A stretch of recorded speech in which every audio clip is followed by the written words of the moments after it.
Selamat datang di channel Simar Imam. Sembari mendengarkan tinggalkan like dan komentarnya bosku.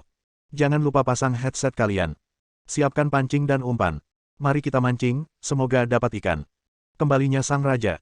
Bab 573. Tahu.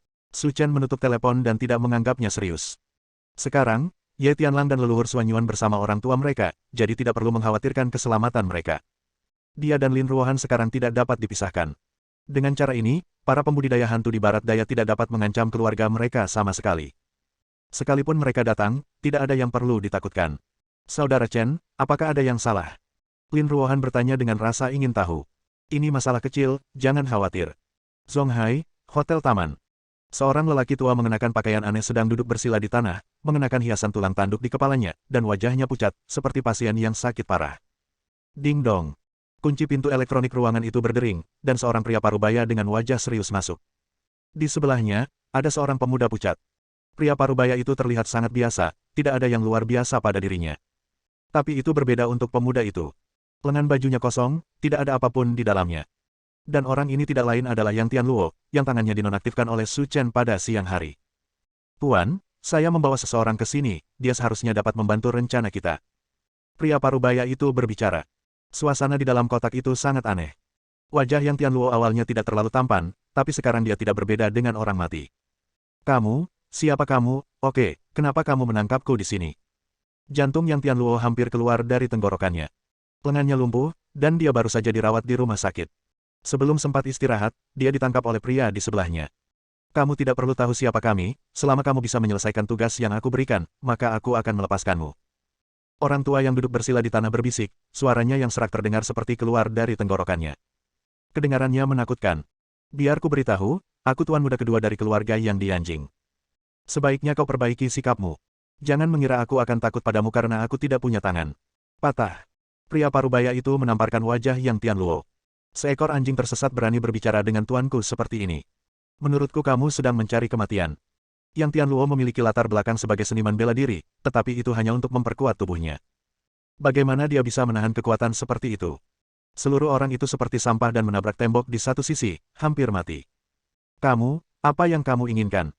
Yang Tianluo meringis kesakitan dan memuntahkan beberapa suap darah sebelum pulih. Basong, jangan terlalu kasar. Kali ini kita di sini untuk mencari pasangan. Jangan menakuti dia, kata lelaki tua berwajah hijau itu. Saya mengerti, Tuan. Izinkan saya memperkenalkan diri terlebih dahulu. Saya penyihir hebat dari Barat Daya. Saya datang ke Zonghai kali ini untuk mencari pasangan, dan Anda adalah target pilihan saya. Penyihir hebat dari Barat Daya. Jantung Yang Tianluo berdebar kencang. Meski tidak berlatih pencaksilat, ia berasal dari keluarga pencaksilat dan mengetahui sedikit tentang dunia pencaksilat. Bagian Barat Daya adalah tempat yang sangat aneh, dan juga merupakan tempat kelahiran para pembudidaya hantu. Dilihat dari cara berpakaian pria ini, dia pasti seorang pembudidaya hantu. Kamu adalah seorang kultivator hantu. Seperti yang diharapkan dari seorang murid dari keluarga bangsawan, kamu benar-benar dapat mengetahui identitasku dalam sekejap. Tapi suaranya sangat jelek dan menyeramkan. Kamu, apa yang kamu cari dariku? Yang Tianluo berkata dengan hati-hati. Aku tahu sebelumnya bahwa kamu dan Su Chen pasti punya dendam, kata penyihir hebat itu. Kamu bahkan tahu ini. Haha, tidak ada apapun di dunia ini yang bisa disembunyikan dari mataku. Lalu apa yang ingin kamu lakukan? Sederhana sekali. Ada juga dendam antara aku dan Su Chen, jadi aku menemukanmu. Wajah Yang Tianluo bersinar gembira. Bukankah kamu juga ingin membunuh Su Chen? Tentu saja, dia membunuh dua muridku, jadi tentu saja aku akan membalas dendam padanya. Saat itu, Su Chen membunuh Yue Hongsheng di Zonghai dan Yan Miao Miao di Yanjing. Meskipun kedua orang ini mungkin tampak tidak penting, mereka adalah bagian yang sangat penting dari rencana penyihir hebat. Awalnya, dalam rencana penyihir hebat, dia ingin menggunakan Yue Hongsheng untuk mengendalikan lingkaran kaya di Zonghai, dan kemudian menggunakan Yan Piao Miao untuk mengendalikan lingkaran kaya di Yanjing. Dengan cara ini Anda bisa memakannya sedikit demi sedikit. Namun pada akhirnya, keduanya dibunuh oleh Su Chen tanpa terlihat. Hal ini membuat penyihir hebat itu marah dan bersiap untuk datang dan membunuh mereka secara langsung.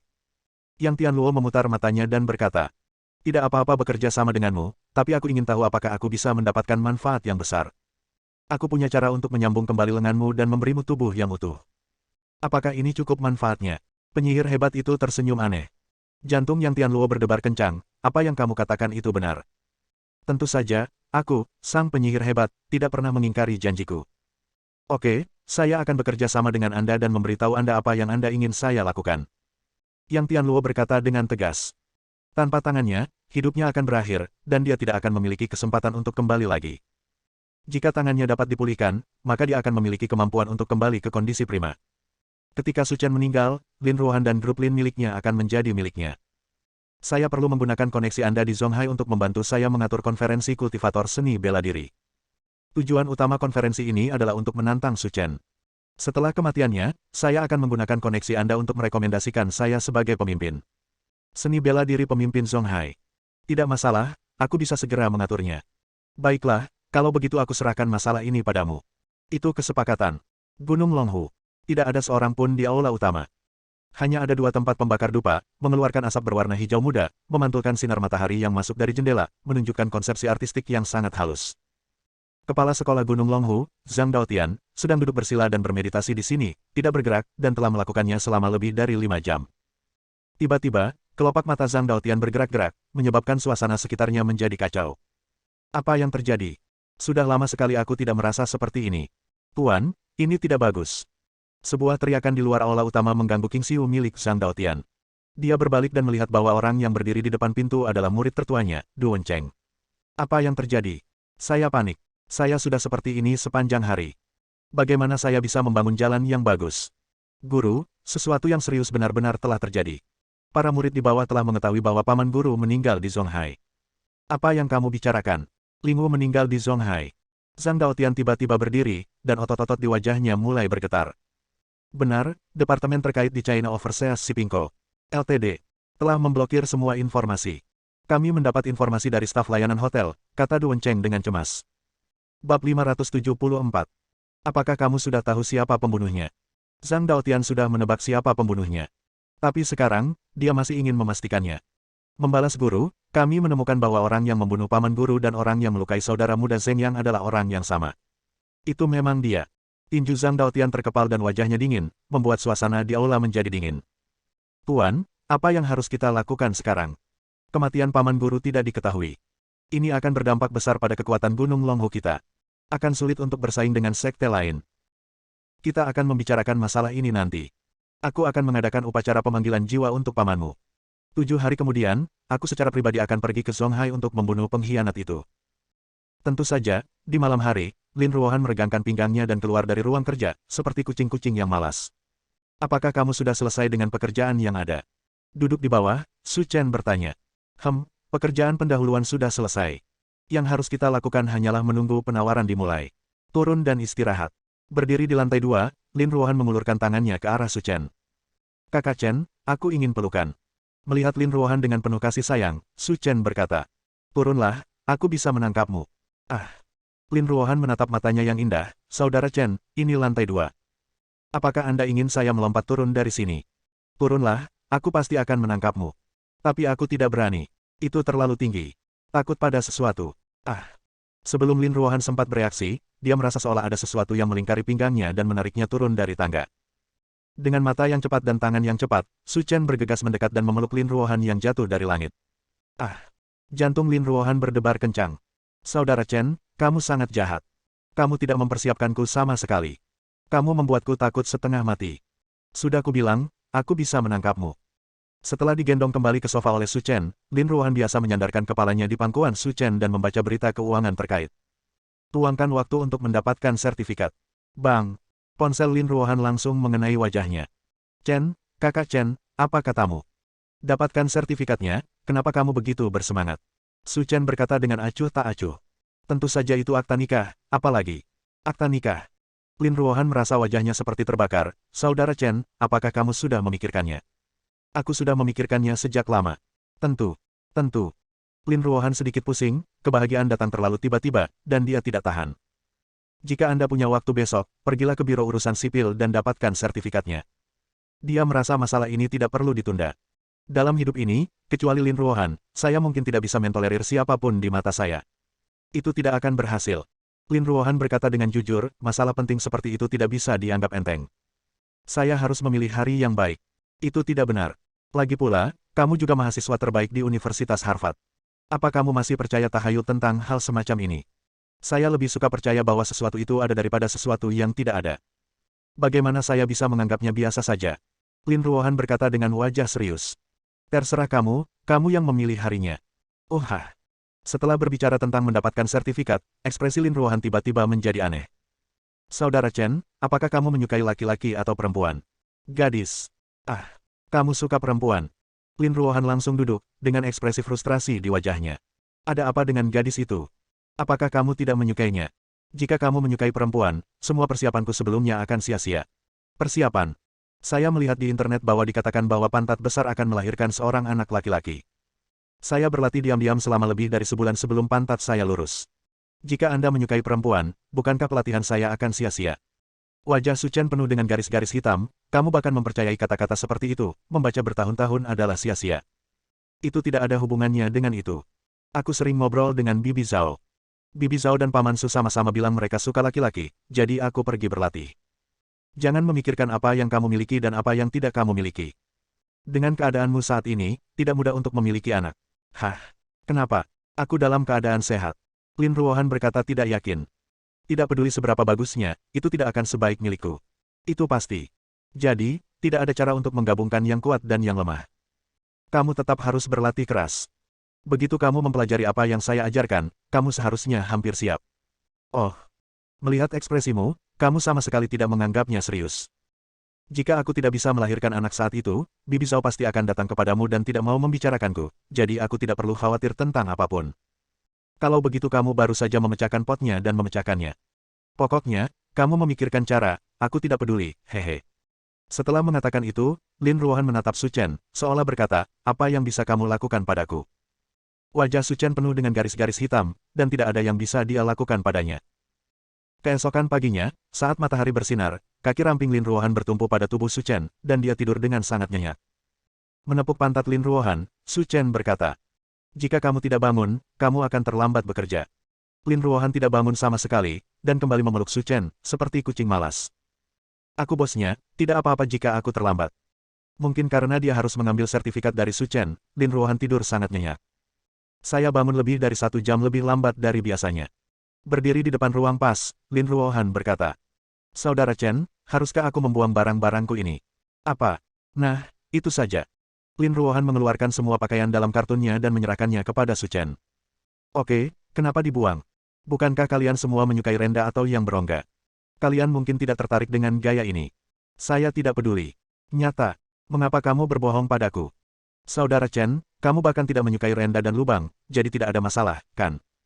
Lin Ruohan berkata dengan cemas. Bisakah sirkuit otakmu normal? Ini sudah normal bagiku. Dia mencubit wajah Lin Ruohan dan berkata, cepat ganti bajumu. Aku akan pergi kerja nanti. Lalu apa yang harus aku pakai? Kakak Chen, bantu aku memilih. Karena dia akan segera mendapatkan sertifikat, Lin Ruohan menjadi lebih berani di depan Su Chen dan sudah bisa mendiskusikan masalah seperti ini. Yang merah. Su Chen dengan enggan memilih satu. Jika Anda memilih yang dari Doraemon, kemungkinan besar Anda akan dikritik lagi. Oke. Keduanya berpakaian dan bersiap untuk pergi bekerja. Lin Ruohan, seperti wanita kecil yang bahagia, meraih lengan Su Chen dan berjalan keluar rumah. Ketika keduanya tiba di tempat parkir bawah tanah, mereka menemukan seseorang berdiri di depan pintu lift. Ketika dia melihat Su Chen dan Lin Ruohan, pria itu langsung berjalan mendekat. Halo, apakah Anda Tuan Su? Bab 575. Melihat ke atas dan ke bawah, Su Chen tidak menyadari adanya fluktuasi mental. Tidak ada keraguan bahwa dia hanyalah orang biasa. Apa yang kamu inginkan dariku? Su Chen menjawab. Saya diminta untuk memberikan surat ini kepada Anda. Melihat amplop putih tanpa tanda tangan itu, Su Chen mengambilnya dengan santai. Setelah menyelesaikan misinya, orang yang datang untuk mengantarkan surat itu pergi dengan tergesa-gesa. Saya tidak ingin tinggal di sini 1 detik lagi. Membuka amplop putih itu, ada sederet kata kecil tertulis di dalamnya. 3 hari kemudian, pada jam 8 pagi, kita akan melakukan pertempuran menentukan di Gunung Tianma. Lin Yu meliriknya. Selain kalimat kecil itu, tidak ada yang lain, bahkan tanda tangan pun tidak. Saudara Chen, ini adalah deklarasi perang. Lin Ruohan berkata dengan heran. Su Chen mengangguk, jangan panik. Aku bahkan tidak berani meninggalkan namaku. Menurutku aku hanyalah tikus yang bukan pengecut. Seseorang menantang Su Chen, tapi Lin Ruohan tidak terlalu khawatir. Dalam hatinya, dia selalu memiliki keyakinan yang tidak dapat dijelaskan pada Su Chen. Dia percaya bahwa tidak ada yang bisa menjadi lawannya, Saudara Chen. Ayo pergi, jangan pedulikan masalah ini. Kamu, CEO, sudah terlambat. Mungkin sudah ada yang berbisik kepadamu di belakangmu. Tidak takut. Lin Ruohan berkata sambil tersenyum, sangat bangga. Samar-samar, Su Chen sudah menebak siapa orang yang memberikan tantangan itu kepadanya. Sebelumnya, Xiao Ning menelepon dirinya sendiri 2 kali untuk memberitahunya agar waspada terhadap pembudidaya hantu di barat daya. Selain mereka, tidak mungkin orang lain melakukan hal seperti itu.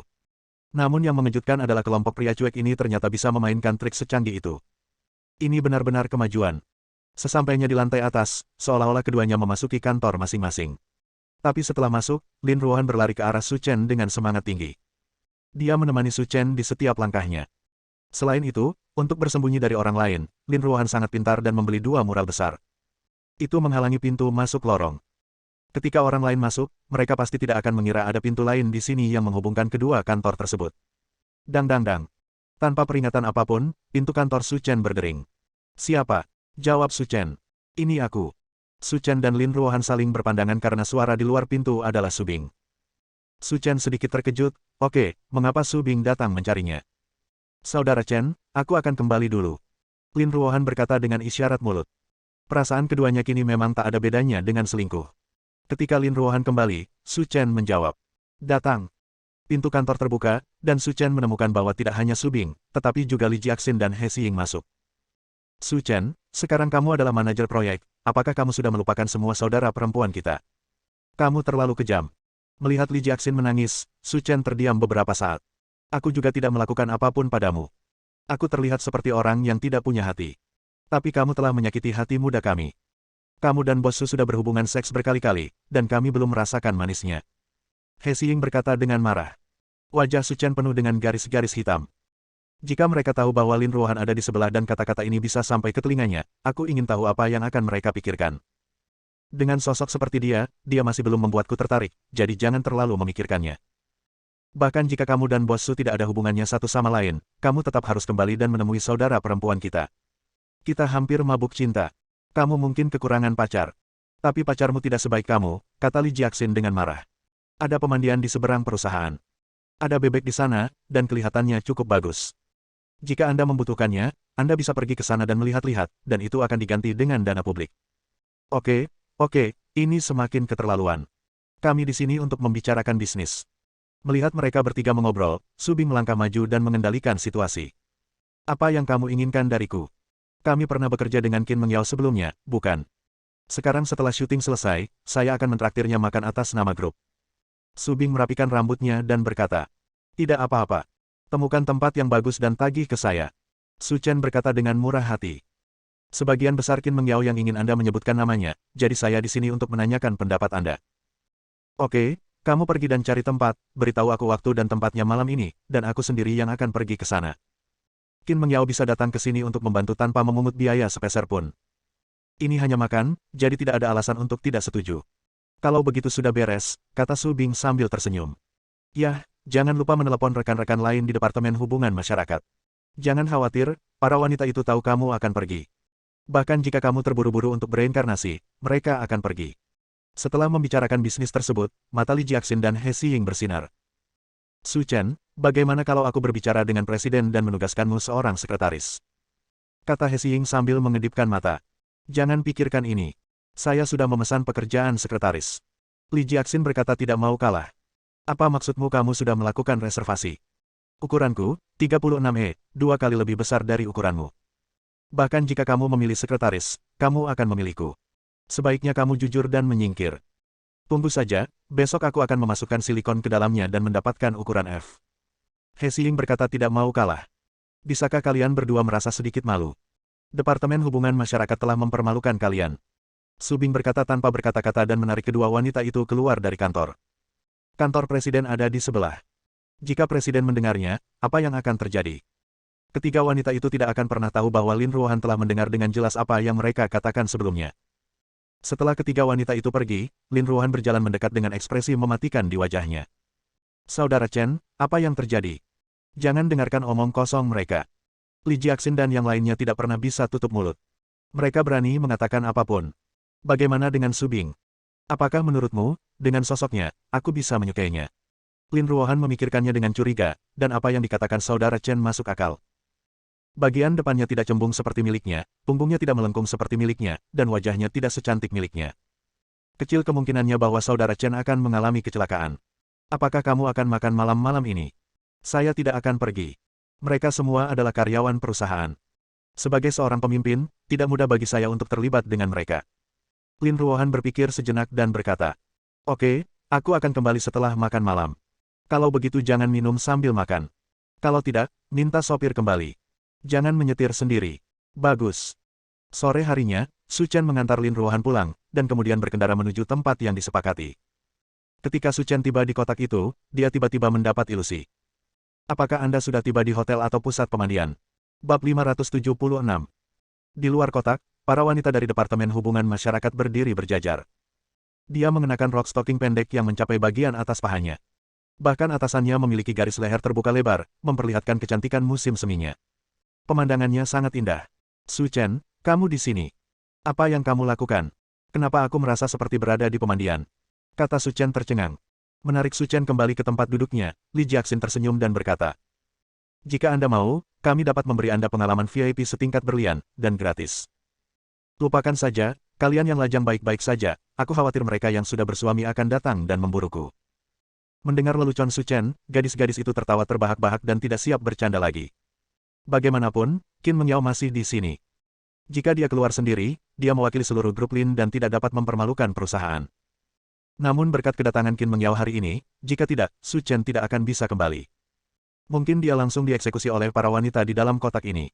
Melihat Su Chen berbicara dan tertawa dengan para wanita ini, Qin Mengyao sangat terkejut. Dia tidak menyangka bahwa dia akan bergaul dengan pekerja kantoran biasa ini.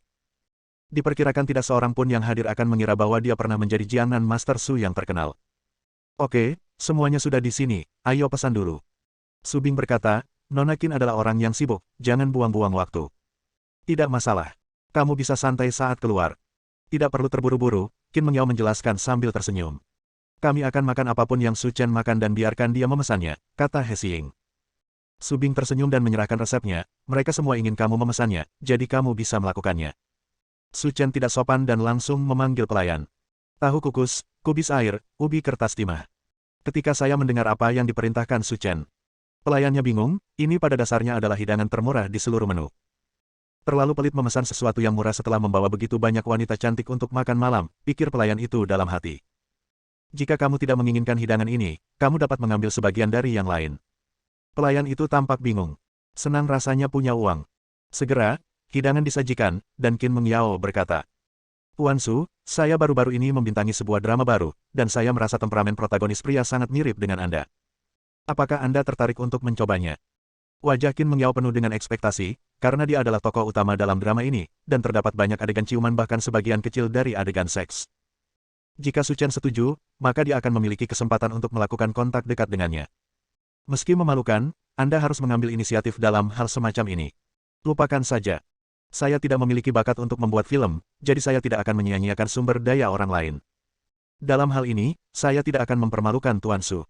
Melihat Qin Mengyao sedikit tertekan, Su Bing segera mengangkat gelasnya dan berkata, "Nona Qin, terima kasih telah banyak membantu kami. Atas nama grup Lin, saya ingin bersulang untuk Anda." Saat Su Bing sedang bersulang, wanita lain di Departemen Hubungan Masyarakat juga mengangkat gelas mereka dan bersiap untuk bersulang. "Tuan Su, sama-sama. Tuan Su adalah teman saya, jadi sudah menjadi tugasnya untuk datang dan membantu. Jika Anda membutuhkan saya di masa depan, tanyakan saja." Su Bing menyisir rambutnya karena kebiasaan dan berkata, "Kami benar-benar memiliki kemungkinan kerjasama dalam waktu dekat. Saat kami memenangkan proyek pulau buatan, kami bahkan mungkin mencari Anda." Su Bing berkata sambil tersenyum.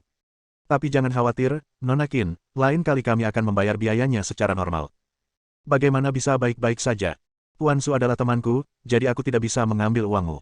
Semua orang terkejut. Seberapa baik hubungan antara Su Chen dan Qin Mengyao hingga dia menjadi seperti ini? Mungkinkah dia tidur dengannya? Itukah sebabnya Qin Mengyao begitu putus asa?